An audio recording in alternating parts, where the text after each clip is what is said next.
আমার সামনেই ভারতের মেঘালয় পাহাড়, ঠিক যেন আকাশের সাথে মিশে একাকার।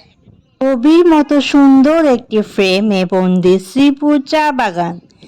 মেঘের সময় এই জায়গায় মেঘালয় পাহাড়ের সাথে যে মেঘ ভেসে আসে তা সহজেই দেখা যায়। সিলেট তামাবিল হাইওয়ে রাস্তা থেকে শ্রীপুর চা বাগানের একটি সুন্দর দৃশ্য, যা দেখতে ছবির মতো সুন্দর। সেইটি দেখার জন্যই আমরা গাড়ি থেকে নেমে পড়লাম। যে গাড়িটি আমরা ভাড়া করেছিলাম দরগা হোটেলের সামনে থেকে 2500 টাকা করে ডেলং। আমরা শ্রীপুর চা বাগানে প্রথমেই নেমে পড়লাম এর সৌন্দর্য দেখার জন্য। যে সৌন্দর্য আল্লাহ ছাড়া আর কেউ সৃষ্টি করতে পারে না। এই যে হাইওয়ের সামনে সবাই গাড়ি দাঁড়া করে এই অপূর্ব সৌন্দর্য উপভোগ করে নিচ্ছে। আমরাও গাড়িটি দাঁড়া করিয়ে আমরা শ্রীপুরের এই চা বাগান এবং মেঘালয়ের সুন্দর পাহাড়, আকাশ যেন ছুঁয়ে আছে, চারিদিকে সবুজ আর সবুজ, দৃষ্টিনন্দন প্রাকৃতিক দৃশ্য মন ভরিয়ে দিল। শ্রীপুর চা বাগান এটি সিলেট জেলার জৈন্তাপুর উপজেলার জৈন্তাপুর ইউনিয়নের অন্তর্ভুক্ত। এটি শ্রীপুর ঝর্ণা ও শ্রীপুর চা বাগানের জন্য বিখ্যাত, যা বাংলাদেশ ভারত সীমান্ত বরাবর অবস্থিত। এই চা বাগানের কাছেই দুই দেশের বাংলাদেশ ও ভারতের মোবাইল নেটওয়ার্ক পাওয়া যায় অতি সহজেই।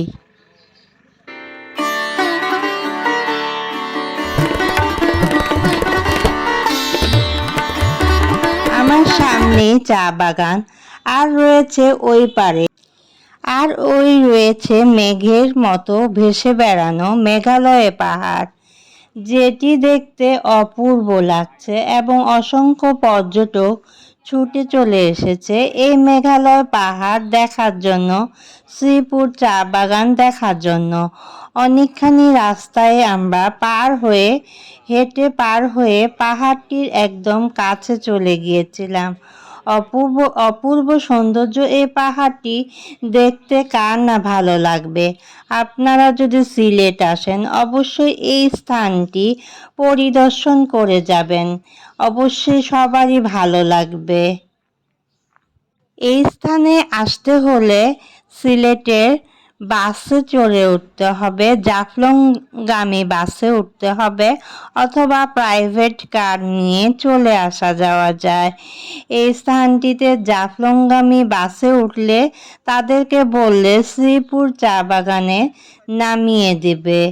অতি সহজেই আপনারা আসতে পারেন এবং সুন্দর একটি দৃশ্য উপভোগ করতে পারেন। এটি একটি পিকনিক স্পটও বটে।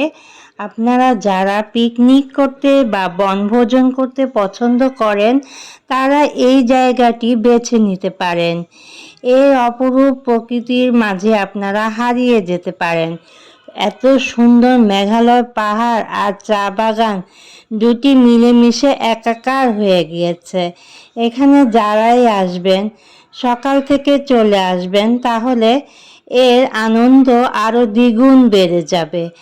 আর মাঝখানে দুপুরবেলা আসলে প্রচুর রোদ লাগবে। এখানে কোনো টিন শেড নাই বা খাবার দাবারেরও ব্যবস্থা নাই। আপনারা চাইলে নিজে থেকে খাবার দাবার নিয়ে এসে এখানে পিকনিক করতে পারেন, আনন্দ করতে পারেন এবং মজা নিতে পারেন।